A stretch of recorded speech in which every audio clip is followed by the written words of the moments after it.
चरणों में हमारा भाव बराबर है। गुरु बिन ज्ञान न होत है, गुरु बिन ज्ञान न होत है, गुरु बिन दिशा अजान, गुरु बिन इंद्रिय न सधे, गुरु बिन बढ़े न शान, गुरु बिन बढ़े न शान।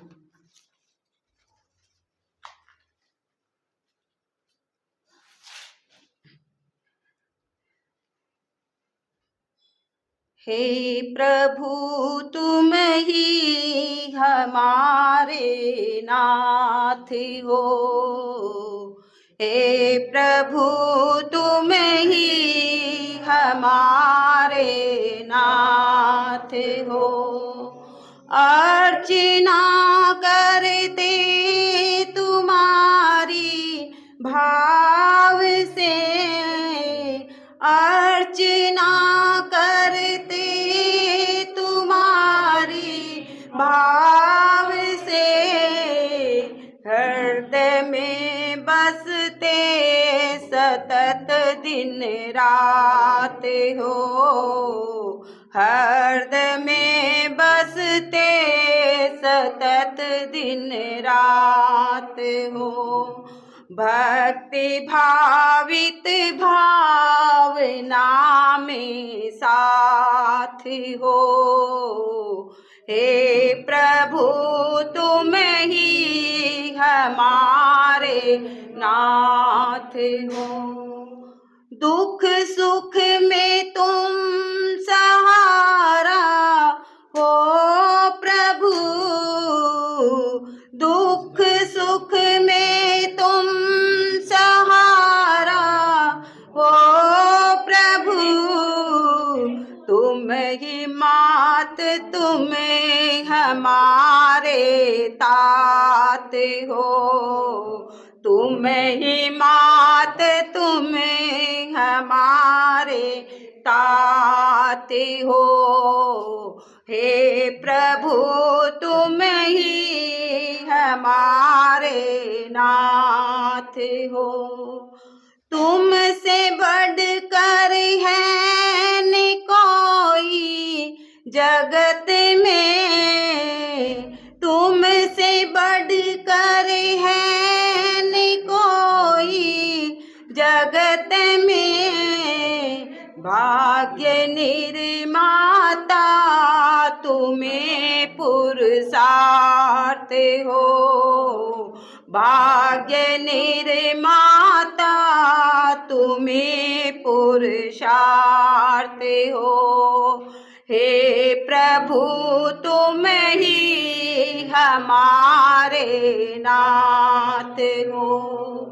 प्राण अर्पण हो तुम्हारे चरण में, प्राण अर्पण हो तुम्हारे चरण में, तुम हमारे शीस तुम ही हाथ हो, तुम हमारे शीस तुम ही हाथ हो, हे प्रभु तुम ही हमारे नाथ हो।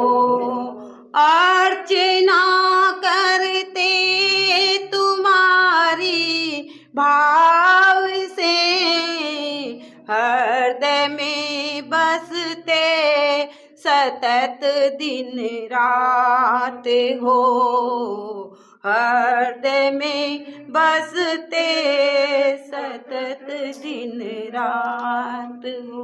गुरु की अनंत कृपाएं हैं और हमारा गुरु तो पूरी फैमिली है, पापा जी काका जी सभी गुरु है, इनसे बहुत कुछ सीखने को मिला है। ओम अरहम पन्नगेच्च सुरेंद्रेच्च कौशिके पाद संस्पृशि निर्विशेष मनस्काय श्री वीर स्वामिने नमः, श्री वीर स्वामिने नमः।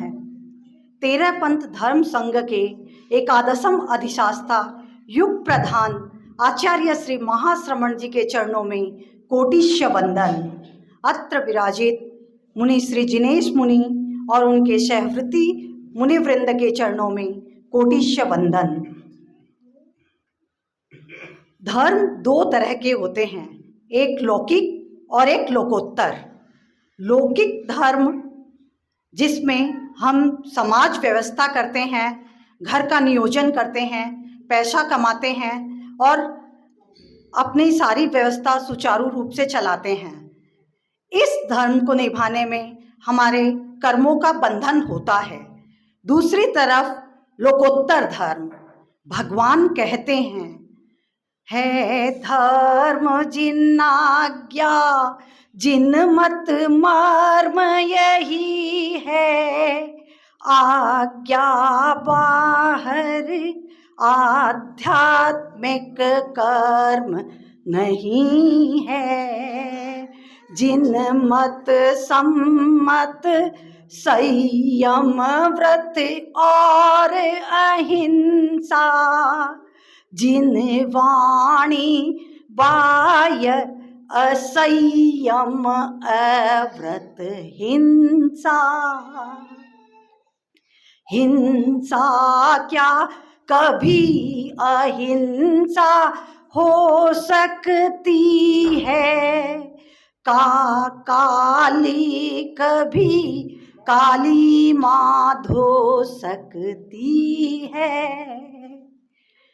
अतएव श्रावक गृहस्थ ग्रह त्यागी संत नहीं है, करना ही होगा अंकन सही सही है। हम गृहस्थ हैं, हमारी दिनचर्या निभाने के लिए हमारे बहुत कर्मों का बंधन होता है। इन कर्मों के बंधन को हम कैसे अल्प कर सकते हैं, यह प्रस्तुति के द्वारा हम अभी देखने जा रहे हैं। ओम वरम। मैं कृति बेद जैन श्वेतांबर तेरापंथी हूँ। आज मैं भाव शुद्धि के बारे में बताने जा रही हूँ। भाव शुद्धि, हमें भाव शुद्धि पर विशेष ध्यान देना चाहिए। भावों में किसी भी प्रकार का गलत चिंतन करके हम सातवीं नरक तक का बंधन बांध सकते हैं। एक कहानी कुंथू और मगरमच्छ की। एक मगरमच्छ का पेट भरा हुआ और मुंह खुला होता है। उसके मुंह के अंदर अनेक सुंदर सुंदर मछलियाँ आती है, पर वह एक भी नहीं खाता। उसके आईब्रो पर एक कुंथू बैठा होता है। वह सोचा, यह कैसा मगरमच्छ है, अगर मैं इसके जैसा महाकाय होता तो सारी मछलियाँ गटक जाता है। यह सोचकर भावों की मलिनता करके कुंथू सातवीं नरक तक का बंधन बांध लिया। हमें जुगराज दादा को देखकर उनसे प्रेरणा लेनी चाहिए। जिस प्रकार वे धर्म संघ व साधु संतों की सेवा में तत्पर रहते हैं, उसी प्रकार हम सबको भी अपने भावों में शुद्धि लाकर धर्म संघ व साधु संतों की सेवा करनी चाहिए। ओम वरम। मैं हूँ प्रथम वेद। मैं जैन श्वेतांबर तेरापंथी हूँ। मैं आज जमीकंद के बारे में बताने जा रहा हूँ। हमें जमीकंद का उपयोग नहीं करना चाहिए, क्योंकि जमीकंद के एक शरीर में अनंत जीव होते हैं। बर्थडे पार्टी, मैरिज पार्टी और अन्य किसी भी पार्टी में जमीकंद का उपयोग नहीं करना चाहिए। और एक बात, गरमते उबलते हुए पानी में कभी भी ठंडा पानी मत डाल देना, नहीं तो जो ठंडे पानी के जीव हैं वो तड़प तड़प के मरेंगे। वैद है। मैं जैन श्वेतांबर तेरापंथी हूँ। मेरा आज का विषय है क्रोध।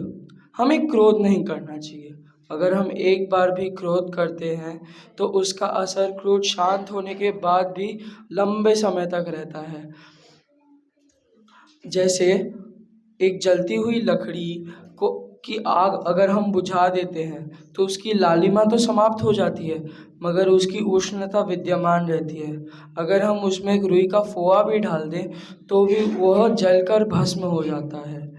इसलिए हमें क्रोध नहीं करना चाहिए।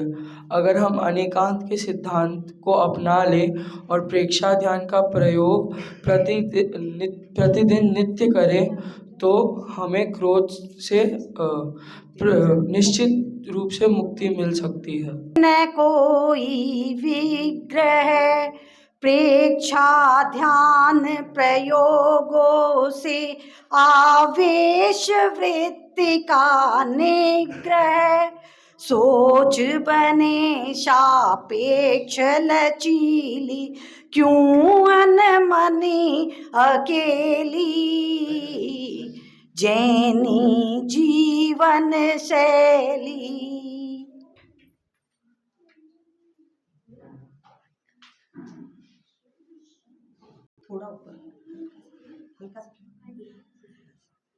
मथे मंदामी। मेरा नाम काव्या बैद जैन श्वेतांबर तेरापंथी है। मेरा आज का विषय है नॉनवेज। एक पंचेंद्रिय जीव की हिंसा करने के बाद अनेक का पेट भर सकता है, पर एकेंद्रिय गेहूं के असंख्य दानों से कुछ ही रोटियां बन सकती हैं।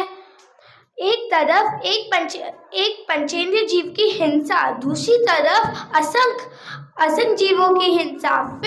फिर भी एक पंचेंद्रिय जीव की हिंसा अधिक पाप देती है। फिर भी सभी कहते हैं कि हमें नॉनवेज नहीं खाना चाहिए। आखिर क्यों? इसका उत्तर मैं देती हूँ। पहला, भावों की क्रूरता के बिना हम किसी भी पंचेंद्रिय जीव की हिंसा नहीं कर सकते। दूसरा, पंचेंद्रिय जीव के भी मन होता है, वो अपने भावों को रोकर या चिल्लाकर व्यक्त करते हैं। तीसरा तो साइंटिफिक है, साइंटिफिकली भी हमें नॉनवेज नहीं खाना चाहिए, क्योंकि जो एनिमल्स के एनिमो एसिड होते हैं वो हमारे एनिमो एसिड से कांटेक्ट में आकर तब our energy flows higher to lower side. That's why we don't eat non-veg. Oh madam. प्रेमी भाई और बहनों, प्रभु महावीर की वाणी है,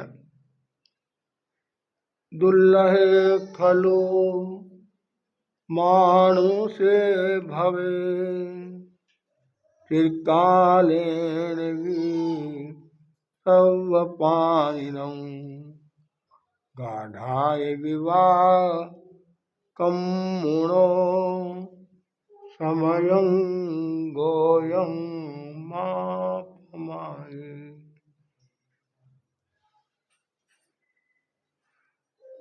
मनुष्य जीवन दुर्लभ है। सब प्राणियों को एक चिरकाल पर्यंत लंबे समय तक सहज रूप में प्राप्त नहीं होता है। कर्मों की गति बड़ी विचित्र है। प्राचीन वर्णन मिलता है, 9 घाटियों को पार करने के बाद मनुष्य भव की प्राप्ति होती है। जो पथिक होता है, राहीगर होता है, एक दुर्गम घाटी को पार करना भी कठिन होता है, जंगल को पार करना भी कठिन होता है, और वहाँ ऐसी भीषण 9 घाटियों पार करना कितना दुरूह होता है, कितना कठिन होता है, जिसकी हम कल्पना भी नहीं कर सकते हैं। 5 स्थावर, 3 विकलेंद्रिय और 3 पंचेंद्रिय,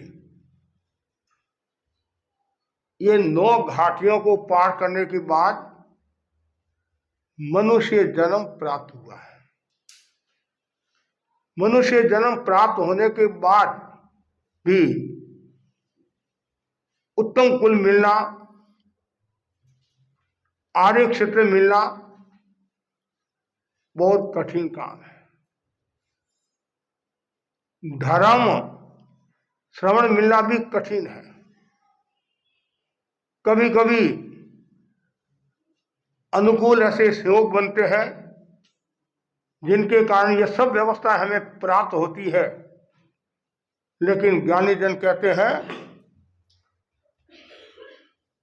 इन सबको आचरण में लाना और कठिन काम है।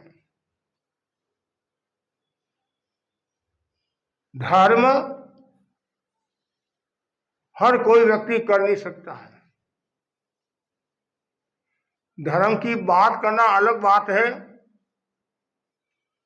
धर्म को जानना अलग बात है, धर्म को मानना अलग बात है, धर्म को आचरण में लाना दूसरी बात है। धर्म की मानना मुश्किल काम है। जो व्यक्ति धर्म को समझ लेता है और यदि वह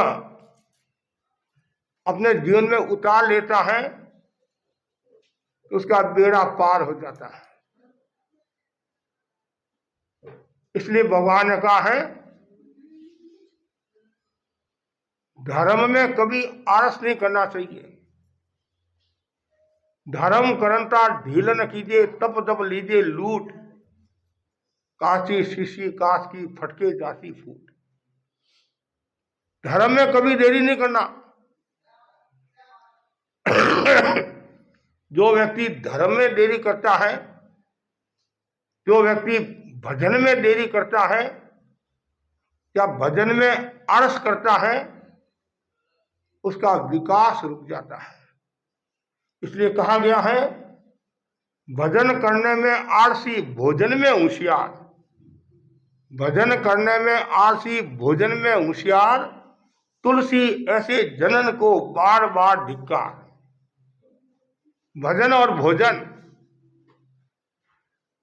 भोजन के लिए आधी रात को तैयार है और भजन के लिए महाराज अभी मेरे पास टाइम नहीं है, मेरे बहुत काम है, बहुत बिजी हूं मैं।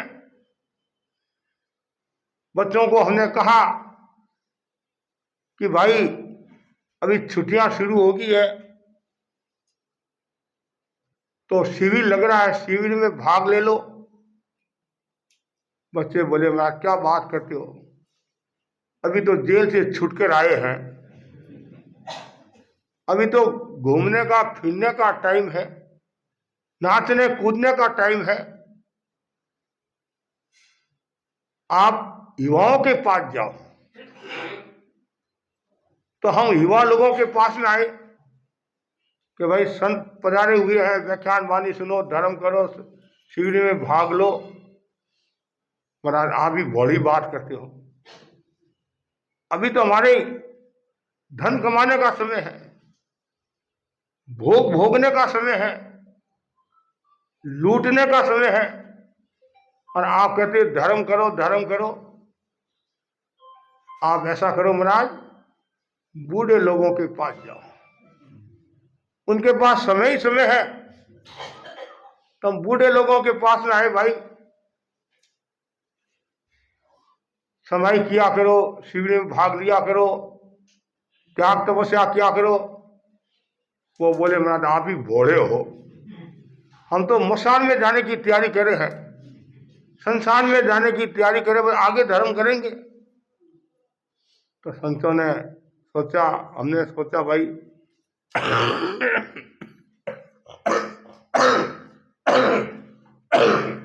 बच्चे भी मना करे हैं, युवा भी मना करे हैं, बूढ़े भी मना करे, तो किसको सुनाए। कहने का तात्पर्य यह है व्यक्ति धर्म से दूर रहता है, भजन से दूर रहता है, और जो व्यक्ति धर्म और भजन से दूर रहता है तो उसका मनुष्य जीवन सफल नहीं विफल हो जाता है, और वापिस मनुष्य का जन्म मिलना बहुत मुश्किल हो जाता है। भोजन में तो सब होशियार होते हैं। कहा जाता है आओ मियाँ जी भोजन करो, आओ मियाँ जी भोजन करो। मियाँ जी तत्काल बोले हाथ धुलाओ, हाथ धुलाओ, भोजन करना। हाथ धोकर आकर बैठ गया। और फिर भोजन किया। भोजन करने के बाद में मालिक बोला कि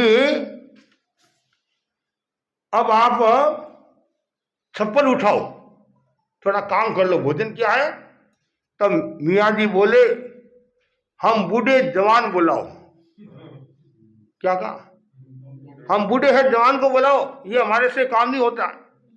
जब तुमने दाल का सीरा खाया आधा किलो, उस समय बूढ़ापा कहाँ गया? बादाम की कतली खाई, उसमें बूढ़ापा कहाँ गया? खाने में सब होशियार है, काम में होशियार नहीं। तो जो व्यक्ति केवल खाने में होशियार होता है और काम में होशियार नहीं होता है, भजन में होशियार नहीं होता है, उसका जीवन व्यर्थ हो जाता है, बेकार हो जाता है। इसलिए भगवान ने कहा है, समयं गोय मापमाय। हे गौतम, एक क्षण भी प्रमाद मत कर। हर पल हर क्षण आयुष्य कर्म को छोड़कर हमारे कर्मों का बंधन हो रहा है। आयुष्य कर्म जिंदगी में एक बार बनता है और बाकी के कर्म बनते रहते हैं, टूटते रहते हैं। कब आयुष्य का बंधन हो जाए पता नहीं चलता है। इसलिए हर पल हर क्षण सजग रहना चाहिए। और जो व्यक्ति हर पल हर क्षण सजग रहता है, सावधानी रखता है, उसका बेड़ा पार हो जाता है। और जो सावधानी नहीं रखता है तो वह दुर्गति में चला जाता है। जिंदगी का कोई भरोसा नहीं है, पल का कोई भरोसा नहीं है, कब प्राण पंखेरु उड़ जाए पता नहीं चलता है। इसलिए कहा गया है, तन जो ये पराया है किसी दिन छूट जाएगा। तन जो ये पराया है किसी दिन छूट जाएगा, और मन जो ये मिजाजी है किसी दिन टूट जाएगा। खिलाओ मन भर की तुम रबड़ी और रसगुल्ले, भ्रात फुटबॉल ये फानी किसी दिन टूट जाएगा, फूट जाएगा, किसी दिन फूट जाएगा। ये कब ये जीवन चला जाएगा पता नहीं चलता है। आए दिन अखबारों में पढ़ते हैं, लोगों से भी सुनते हैं। आज मेरा ये छोटी उम्र में चला गया, युवा चला गया, वृद्ध आदमी चला गया, जन्मा और मृत्यु को प्राप्त हो। कितनी घटनाएं घट रही है, लेकिन फिर भी व्यक्ति सावधान नहीं हो रहा है। संसार में जाता है तो वैराग आता है, संसार में जाते नहीं, वो कपाल क्रिया होती है, उस समय मन में थोड़ा वैराग आता है, मेरा भी यही हाल होगा। अभी मैं जाता हूं संतों के पास में, धर्म को सुनो, त्याग करो और दीक्षा लेकर आत्मा का कल्याण करो। मन में वैराग आता है। और जैसे ही वो घर में प्रवेश करता है, घर के सदस्य उनसे भी ज्यादा होशियार होते हैं।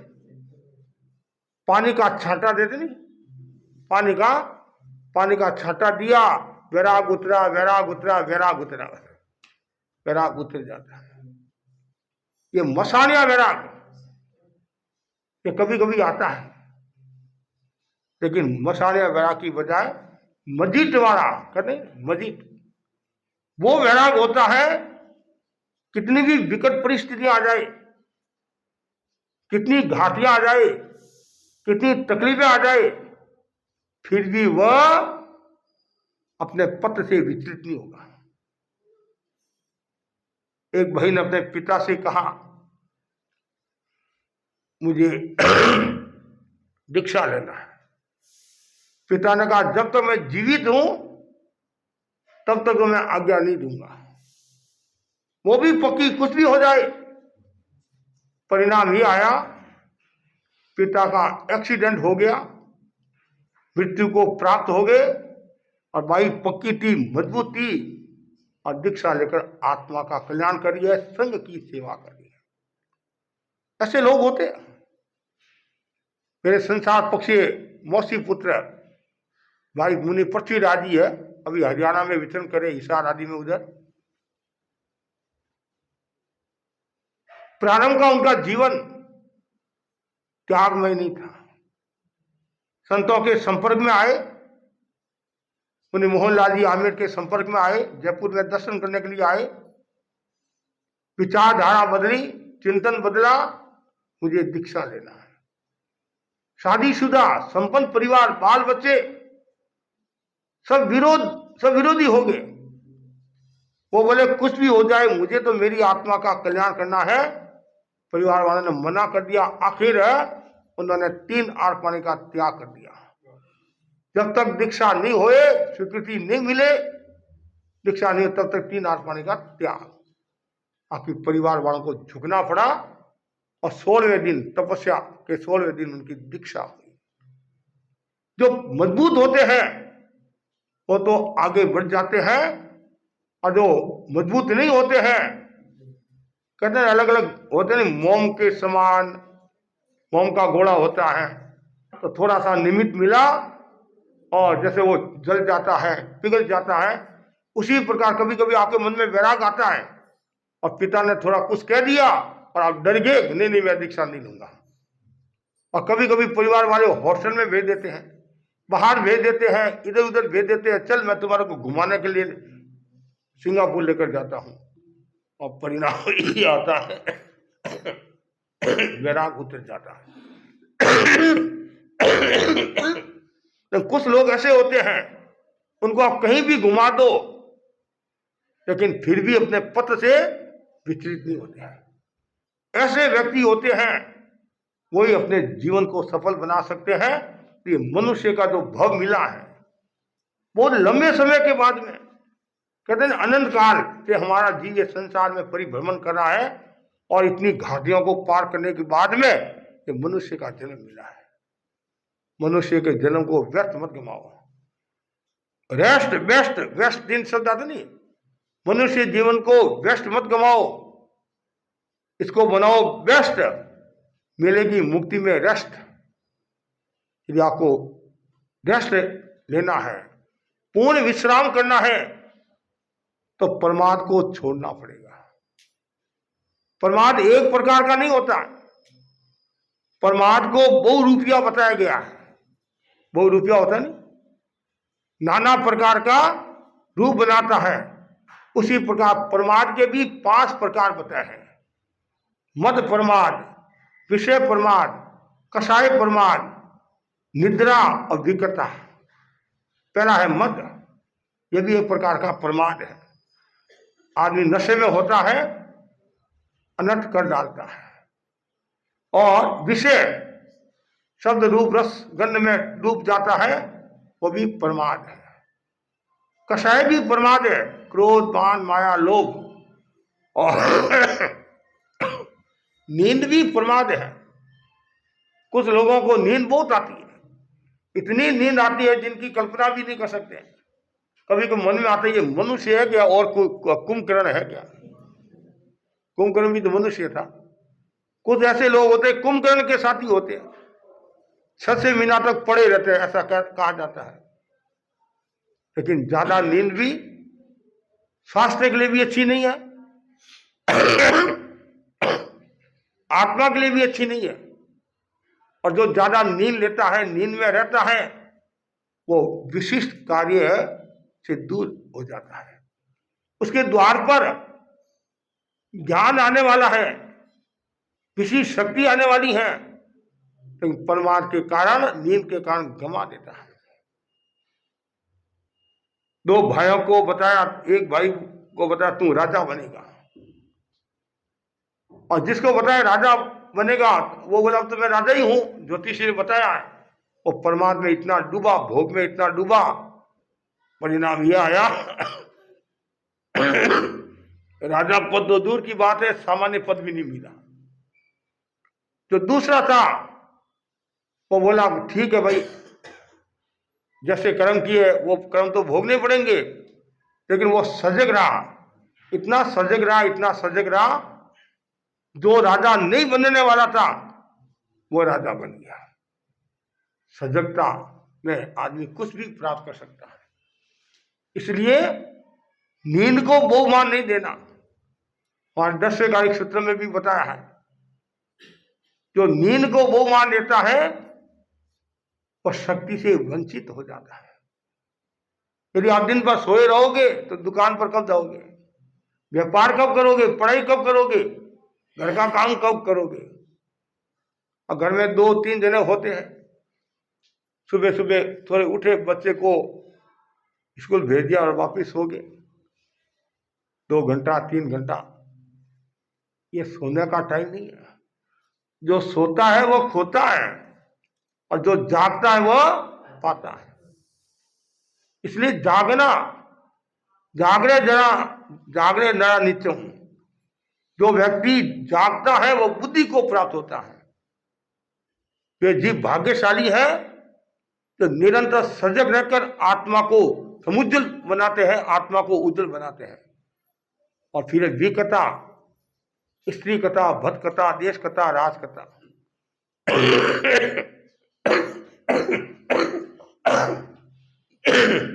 यह भी एक प्रमाद है।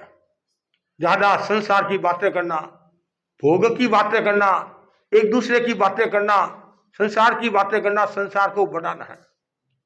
और आत्मा की बात करना, धर्म की बात करना, संसार को घटाना है। आप यदि संसार को घटा नहीं सकते हैं तो कम से कम बढ़ाओ तो मत। मूल पूंजी को तो सुरक्षित रखो। ये मनुष्य जन्म क्या है, मूल पूंजी के समान है। ये हमें भव मिला है, इस भव को प्रमाद में नहीं गंवाना है। और यदि इस भव को यदि प्रमाद में गंवाता है तो वो व्यक्ति सुखी नहीं दुखी हो जाता है। तेरापन धर्म संघ के अष्टम आचार्य कालगुणी राज अप्रमत्त चेतना के धनी थे, निष्प्रिय साधक थे, निर्भिमानी थे और अपनी साधना में सजग थे। आज उनका जन्मदिन है। फुलरिया बीज बोलते हैं ना, फुलरिया बीज। आज के दिन जन्म हुआ उनका। और आचार्य तुलसी ने आज के दिन ही विक्रम संवत 2005 फाल्गुन शुक्ला द्वितीया के दिन सदा शहर में अनुव्रत आंदोलन का सूत्रपात किया। आचार्य कालगुणी राज एक पुण्यात्मा थे। आचार्य कालगुणी राज से पहले जितने आचार्य हुए हैं उनके शासन काल में छोटी उम्र की दीक्षाएं अपेक्षाकृत कम हुई और कालगुणी के शासन काल में बाल साधियों की कन्याओं की खूब दीक्षाएं हुई। इतनी दीक्षाएं हुई जिनकी कल्पना नहीं कर सकते। भिक्षु स्वामी के शासन काल में महिलाओं की जो दीक्षाएं हुई, एक भी महिला अविवाहित नहीं थी, सब विवाहित, सुहागण, विधवा आदि ऐसे। और भारमली स्वामी के शासन काल में भी लास्ट में साध्वी नंदू जी की प्रथम कुमारी कन्या की दीक्षा हुई। वर्षों तक तो कुमारी कन्या की दीक्षा भी नहीं हुई, फिर बाद में धीरे धीरे बढ़ी। और कालगुणी राज के शासन काल में बहुत दीक्षाएं हुई। और उन्होंने किस प्रकार साधु संतों को तैयार किया। मुनि बुद्धमल्ली स्वामी, आचार्य तुलसी, आचार्य महाप्रज्ञ जी, एक से बढ़ कर संत हुए हैं। चंद्र मुनि, धन मुनि संत से अलग हो गए। उनके ऊपर भी कितनी मेहनत की। और आचार्य कालगुणी राज पारखी थे। ये साधु कैसा है, ये श्रावक कैसा है। अब धनमुनि चंद्रमुनि की बात है। धनमुनि बड़े थे और चंद्रमुनि छोटे थे। तो कालगुणी राज ने कहा धनमुनि को इसको सिखाना है, टैट गुरुदेव। धनमुनि चंद्रमुनि को कहते सीख। तो चंद्रमुनि कहते सीखा, वो कहते सीख, वो बोलते सीखा। तो मने गरज नहीं है, तो मने भी गरज नहीं है। बच्चे थे। दोनों की बात कालगुणी तक पहुंची, दोनों को बुलाया। चंद्रमुनि सीखता नहीं है, चंदन ये सिखाता नहीं है। चंद्रमुनि क्यों सिखाता नहीं है, ये सीखता नहीं है। चंद्रमुनि बोले मेरे को भी गरज नहीं है। चंद्रमुनि बोले मेरे को भी गरज नहीं है। तो कालीगुणनाथ ने फरमाया न तेरे को गरज है, न इसको गरज है, मेरे को गरज है। मतलब कितने वो सजग थे। तुलसी गढ़ी के ऊपर उन्होंने कितनी मेहनत की। मात्र 22 वर्ष की उम्र में युवाचार्य बना दिया। उन्होंने कितनी यात्राएं की। सामान्यतया हमारा ज्यादा बिहार जो क्षेत्र है, राजस्थान, गुजरात, मध्य प्रदेश, हरियाणा आदि। फिर कालगुणी ने और क्षेत्रों का विस्तार किया, बम्बई, पूना, महाराष्ट्र, हैदराबाद आदि। और कालगुणी ने कितने संतों को तैयार किया, एक एक से बढ़कर संत। मुनि घासीराम जी स्वामी तो कितना प्रचार किया। मुनि बुद्धवल्ली स्वामी ने कितना प्रचार किया। यह सब कालगुणी की देन है। कालगुणी सरल आत्मा,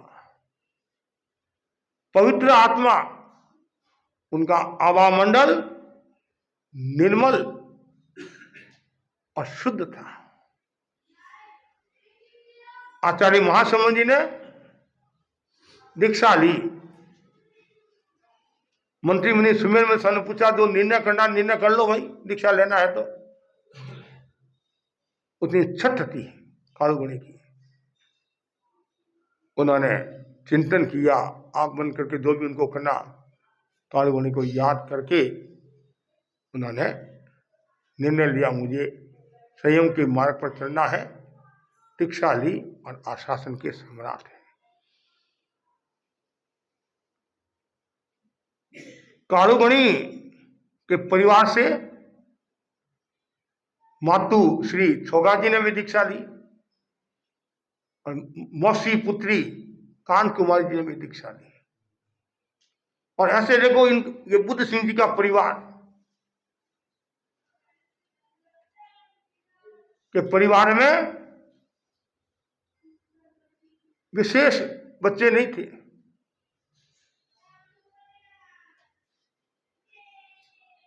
कालगुणी के पिता का क्या नाम था? मूलचंद जी कोठारी। एक लड़का ये कालू, और पिता का भी स्वर्गवास हो गया। मां की हिम्मत, मां का साहस और मगवा की परम कृपा, मगवा का बार बार निर्देश साधु संतों को भी कि जहां भी कालू हो, उसकी मां जहां भी हो, चाहे डूंगरगढ़ हो, छापर हो, आसपास कहीं भी हो, उनको जाओ, संभालो, सिखाओ। 33 में उनका जन्म हुआ, विक्रम संवत 1933, और विक्रम संवत 1944 में उनकी दीक्षा हुई मगवा गणी के कर कमला से। कालगुणी भाग्यशाली थे जिनको ऐसे महान आचार्य मिले। और जब कालगुणी का जन्म हुआ, नहीं कालगुणी का जन्म, उस समय जयाचार्य विदासन में विराजे थे। और बेंगानी जी संभवतः नगराज जी बेंगानी को इष्ट था। उन्होंने जयाचार्य को निवेदन किया, भावी आचार्य का जन्म हो गया है। 8वें मतलब ऐसे भावी आचार्य का 4 कोष सब बता दिया। वहां सही निकली और वो आचार्य बन गए। मुनि पट्टीराज स्वामी उदयपुर वालों ने भी कहा था मुनि कालू को, संस्कृत का अध्ययन करना आगे तुम्हारे काम आएगा, भावी आचार्य बने। दीक्षा के बाद में मोगवा गणी का ज्यादा उनको सानिध्य नहीं मिला, मात्र 5 वर्ष। तो वो 5 वर्ष ही उनके लिए सब कुछ थे। मगवा की कालू के ऊपर बहुत कृपा, धर्म संघ है, सब तरह के साधु साध्वी होते हैं। किसी ने जाकर शिकायत कर दी कि आज का जो साधु है वो पलेवना सही तरीके से नहीं करते हैं, प्रतिलेखन सही तरीके से नहीं करते हैं, यहां तक कि ये कालू भी प्रतिलेखन सही तरीके से नहीं करता है। जैसे ये कहा, मोगवा गणी ने कहा साधु छद्मस्त है, गलती हो सकती है, बड़ों से भी हो सकती है, छोटों से भी हो सकती है। तो इतना मैं जरूर कहता हूं, तुम्हारे से बढ़िया ये पलेवना करता है। क्या कहा? सामने वाला बेचारा चुप हो गया।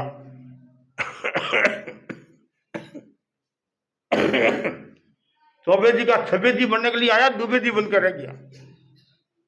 आया तो शिकायत की दृष्टि से, मुंह छोटा हो गया। अब आप देख लीजिए, प्रारंभ से ही मगवा गणी की कालू के प्रति कितनी कृपा थी।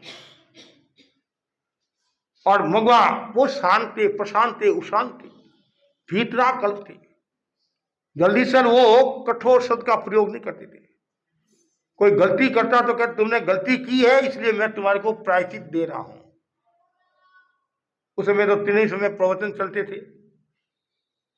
तो संतों को कहा, मगवा गणी ने व्याख्यान देना। कोई कहता मेरा गला दुखता, कोई कहता कुछ, कोई कहता कुछ। ठीक है, मगवा गणी ज्यादा जोर भी नहीं देते थे।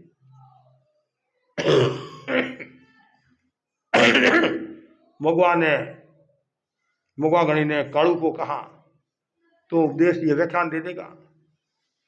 मेरे को देना नहीं आता है, मैं तो बच्चा हूं, मैं तुम्हारे को सिखाऊंगा, राग है ये सब, बाकी का मैं काम कर लूंगा। तो फिर मुझे टेंशन किस बात का? गुरु का सिर पर हाथ, तो चिंता की क्या बात। और फिर कालू ने व्याख्यान देना शुरू कर दिया। व्याख्यान जमना शुरू हुआ। अब जो दूसरे जो संत थे वो आए मगवा गणी के पास में, बंदा करके कहा गुरुदेव अब हमारा गला ठीक है, ये ठीक है, वो ठीक है, कब आवश्यकता नहीं कालू देता है। कितनी कृपा। कालू गणी के एक नहीं अनेक संस्मरण है। आचार्य तुलसी की प्रेरणा से मुनि मोहनलाल जी आमेट ने बूंद बूंद बात ली। कालू गणी से संबंधित है संस्मरण, लिखे जरूर पढ़ना चाहिए। समय की सीमा है। तो एक पुण्यात्मा आज नहीं है हमारे बीच में, लेकिन उन्होंने जो संघ को दिया, समाज को दिया, एक विशेष बात है। समय समय पर वो अनुशासन भी करते, क्यों फकर थे, निष्प्रिय और एकदम सादा जीवन जीने वाले। इतना सादा जीवन, उनका रहन सहन, खान पान एकदम सादा। कहते जैसे किसान का होता है, लेकिन आत्मा निर्मल थी। कभी वो डरे नहीं, लेकिन संघ की व्यवस्था में कुशल थे। कितने वो निष्प्रिय साधक। जब मानगणी का स्वर्गवास हो गया, मानगणी का स्वर्गवास हो गया, अचानक मंत्री मुनि और कालगुणी के आपस में संबंध भी था, ऐसे कोई पारिवारिक संबंध नहीं। दीक्षा के बाद में साथ रहे, दोनों का आपस में अच्छी दोस्ती थी। मंगललाली स्वामी ने सोचा कालगुणी कुंडली दिखाई कोई आचार्य का योग हो तो कालू मुनि को पता चल गया, कालू मुनि को, मगन जी स्वामी आके कोई काम है कि नहीं है, क्यों फालतू टाइम खराब करते हो, और कोई दूसरा काम है कि नहीं है, मैं किसी हालत में नहीं बनने वाला हूं, मैं योगी नहीं हूं, परिपक्व नहीं हूं, बोलो आप। और आज कोई वाणपंच बनाने तो तैयार हो जाते हैं। और फिर एक दिन मुनि जयचंद स्वामी केलवा के और कालू मुनि आपस में बात कर रहे थे। अब ये तो होती नहीं भाई भाई कौन मुख्यमंत्री बनेगा, कौन प्रधानमंत्री बनेगा, जैसे चर्चा होती है, तो वैसे ये भी संघ में तो पूछा होगा भाई आचार्य कौन लग रहा है। उनकी निष्प्रियता देखो। कालू मुनि बोले न तो तू बनने वाला न मैं बनने वाला हूं, फिर टेंशन किस बात का। कितनी गहरी बात बता दी। तो आज हम कालू गणी को याद करते हैं। उन्होंने जो संघ को सेवाएं दी और बाल पीढ़ी को, युवा पीढ़ी को जो तैयार किया, और वो भाग्यशाली थे, उनके शासनकाल के उनके हाथ के दीक्षित दो मुनि क्या बने, आचार्य बने, और दोनों ही प्रभावशाली, आचार्य तुलसी और आचार्य महाप्रकृति। और आचार्य तुलसी और महाप्रकृति की जोड़ी भी अपने आप में विशिष्ट। हमने भिक्षु बारीमाल की जोड़ी नहीं देखी, भगवान महावीर और गौतम की जोड़ी नहीं देखी, जय और मगवा की जोड़ी नहीं देखी, तो आचार्य तुलसी और महाप्रकृति की जोड़ी तो हमने देखी। और हम भाग्यशाली हैं, मैं भाग्यशाली, उनकी सन्निधि में रहने का भी मुझे मौका मिला। और दोनों ने कितनी संघ की सेवा की, कितनी दीक्षाएं दी, कितनी शासन की प्रभावना की, और उनके हाथ की दीक्षित साधवियां भी शादी प्रमुखाएं बनी। तो आज हम उनको याद करते हैं। और साथ में अनुव्रत अमृत महोत्सव वर्ष का अंतिम दिन है आज अंतिम दिन है, 12 तारीख है आज। और अनुव्रत आंदोलन का शुभारंभ आज के दिन हुआ। और गुरुदेव तुलसी ने अनुव्रत का कितना कार्य किया। उनके हर प्रवचन में प्राय अनुव्रत शब्द तो आता ही। आज वो 13 पंथ की पहचान बनी, उसका एक कारण अनुव्रत भी है। हरिजन की झोपड़ी से लेकर राष्ट्रपति भवन तक गुरुदेव तुलसी पधारे अनुव्रत के जरिए।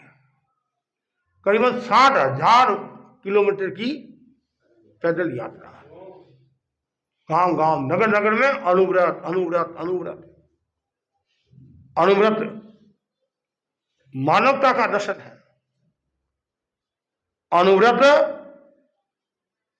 सत्य का दर्शन है। अनुव्रत आत्मनिरीक्षण का तत्व है। अनुव्रत जीवन जीने की कला का दर्शन है।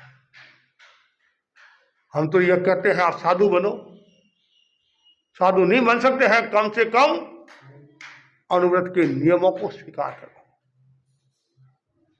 आचार्य तुलसी ने अनुव्रत आंदोलन का शुभारंभ किया। महाप्रज्ञ जी ने और विस्तार, आचार्य महासमन जी भी स्वयं अनुव्रत अनुशासता है, कितना अनुव्रत का कार्य करा रहे हैं। और हमारे श्रावक श्राविका साधु साधियां कितना काम करा रहे हैं। और इस वर्ष को अमृत महोत्सव के रूप में स्वीकार किया था। अनुव्रत अमृत महोत्सव 1 साल तक करीबन ये मनाया गया। तो मैं सभी भाई बहनों को कहना चाहूंगा, ज्यादा से ज्यादा भाई बहन अनुव्रतों के नियमों को स्वीकार करें। और अनुव्रत के नियम स्वीकार करोगे तो घर में भी शांति, परिवार में शांति, समाज में शांति, और अनेक वैश्विक समस्याओं का समाधान मिल जाएगा। तो अनुव्रत गीत की 2 लाइना आज समापन है पूरा। हाँ, तो कोमलता जी के पहले बता दें। संयममय जीवन हो,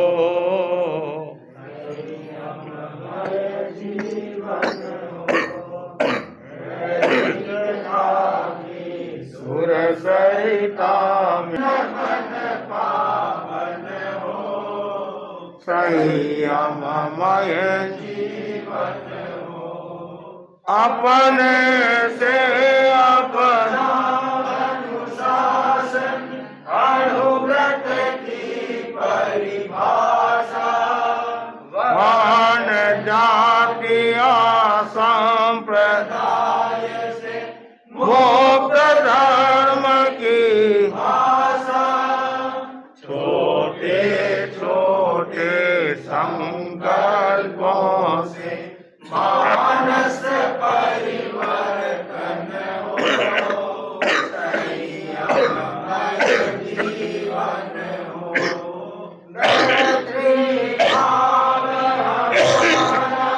सबसे प्रतिदिन बढ़ता जाए सबका समन्वय निज सफलता पाए। शुद्ध साध के लिए नियोजित मात्र शुद्ध साधन हो। संयममय जीवन हो। जाति या शिक्षक हो मजदूर और व्यापारी नर हो नारी जीवन चर्या सारी कथनी करनी की समानता शील शरण हो। संयममय जीवन हो। प्रभु मन करके ही हम प्रभु की पूजा कर सकते हैं। प्रामाणिक बन कर संकट सागर कर सकते हैं। आज अहिंसा संयुक्त जीवन दर्शन हो। संयममय जीवन हो। सुधरे व्यक्ति समाज व्यक्ति से राष्ट्र स्वयं सुधरेगा। तुलसी अनुव्रत सिंह नाद सारे जग में पसरेगा। आचार संहिता निर्वर्तित तन मन हो। संयममय जीवन हो। संयममय जीवन हो। भाई बहनों को संयम की साधना स्वीकार करनी चाहिए, संयम को अपनाना चाहिए। तो आज हम कालगुनी को भी याद करते हैं और उनका जन्म छापर में हुआ। मोगागणी के हाथ से दीक्षित हुए और दालगणी के बाद में वो धनसिंह के आचार्य बने। जब दालगणी ने मंत्री मुनि से पूछा था यदि मैं नहीं बनता तो तुम किसको बनाते? मंत्री मुनि थे वो तो, जिनका उनका पेट बड़ा था तो उंडे भी गहरे भी बहुत थे। आंखों बनाते आंखों बनाते आंखों बनाते। आखिर दालगणी बोले मैं नहीं बनता, फिर आप किसको बनाते? मगन जी साहब ने सोचा अब तो बात बताने में फायदा है और कहते गुरुदेव हम आपको ही बनाते, आप नहीं बनते तो फिर? मुनि कालू जी छापर पर नजर दी। ऐसा कहा जाता है, दालगणी ने फरमाया मगन जी दिमाग तो मैंने भी खूब लगाया था, यहाँ तक तो मैं भी नहीं पहुंचा। और उसके बाद में दालगणी निश्चिंत हो गए। जो उनका जो कर्तव्य था लिख कर कहते हैं पुठे में नाम रख दिया, लिख कर रख दिया। फिर लाडनू के ठाकुर साहब दालगणी के भक्त थे, उन्होंने पूछा कि आपके उत्तराधिकारी कौन है? देखो बहुत बड़ी बात है, उसमें उत्तराधिकारी बनाया नहीं था। संतों को कहा मुनि काणु जी को बुलाओ, आए, वंदना की, फरमाया में चले जाओ चले जाओ। वो तो उनको बताना था, ठाकुर साहब समझ गए। और संत भी तो होशियार होते नहीं कि बस कालीगढ़ी का भाग खुल गया। और ये तो भाग खुल गया मैं मतलब कह रहा हूं, मतलब उनको वो चर्चा भी होगी। और लास्ट में कालीगढ़ी की ये इच्छा थी कि मैं युवाचार्य पद विदासर में मातुश्री की सन्निधि में दूं, लेकिन वो गंगापुर चौमासा में उनके बाद पहले वेदना हो गई थी ना, मीरगढ़ में फुंसी उठ गई थी, खूब इलाज कराया, लेकिन आखिर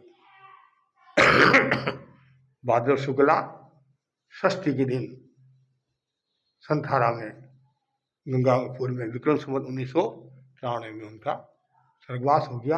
आचार्य तुलसी आचार्य बने और उन्होंने अनुव्रत आंदोलन का सूत्रपात किया। तो मैं दोनों को याद करता हूँ। और आज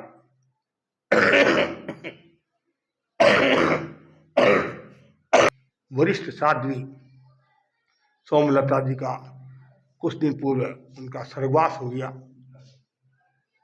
और जो कलकत्ता भी चातुर्मास करके गई हुई है, हमारे धर्म संघ की एक विशिष्ट विलक्षण विदुषी साध्वी थी, सौम्य और प्रसन्नता से भरी हुई साध्वी ऐसा कह सकते हैं। चेहरे पर हमेशा प्रसन्नता का भाव रहता था। उन्होंने भी दूर दूर राज्यों की यात्रा की। शारीरिक अस्वस्थता भी उनके रहती थी, मनोबल बहुत मजबूत था। अभी कुछ समय से वो मुंबई में प्रवास करी थी। स्वास्थ्य में अनेक उतार चढ़ाव आए, आखिर लास्ट में संथारा करके उन्होंने अपनी आत्मा का कल्याण किया। और वे हमारे मुनि कमल कुमार जी स्वामी, उग्र विहारी, उग्र तपस्वी, तपो मूर्ति, उग्र विहारी, लंबे लंबे विहार करने वाले और लंबे लंबे भाषण देने वाले। हाँ, तीनों ही टाइम, हाँ, लंबे लंबे भाषण देने वाले, लंबे लंबे चलने वाले और तपस्या करने वाले, कराने वाले। उनकी संसार पक्षिया साधी सोमलता जी बहन थी। और उनकी भी इच्छा थी कि मैं सोमलता जी को दर्शन दूं। गुरु की कृपा हुई और दिल्ली से बम्बई 37 दिन में संभवतः पहुंच गए।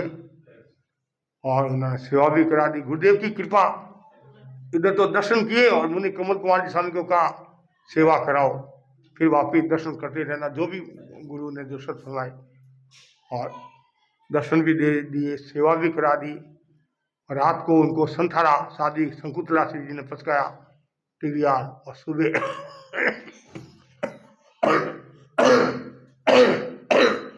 संथारा मुनि कमल कुमार जी साहब ने पचका दिया। और उनका भी साध्वी सोमलता जी का संताना सीध किया। और उनकी स्मृति में 4 लोग इसका हम ध्यान करेंगे। और साध्वी सोमलता जी की आत्मा जहाँ कहीं भी हो, शीघ्र कर्म क्षय करके अपने स्वरूप को प्राप्त करे, ज्ञान दर्शन चरित्र की वृद्धि करती रहे, इसी आशा के साथ 4 लोग इसका